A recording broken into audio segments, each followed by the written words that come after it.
Got some EV fan mail that I'm going to read to you. This one says, thanks so much for the charge. I was on my way back to Hollywood after a big concert.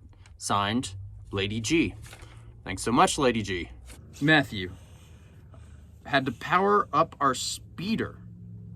Thanks for the charge. Signed, Obi and Luke.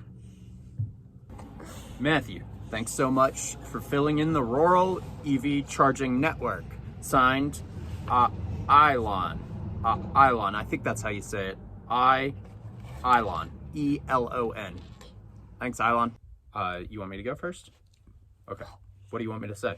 Just say, like, if your car runs out of gas, Oh. then maybe you can use the What about charger. electricity, though? If it runs out of electricity, could you use the charger? If your car runs out of electricity, use the charger. Now you say something. And if your car runs out of charger, you can stop by here, but take a picture, though, and send it to one Email of your it. friends. Email it to us.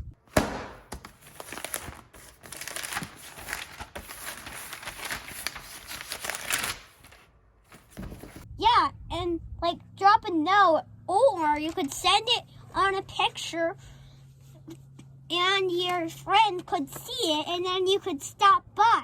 Perfect.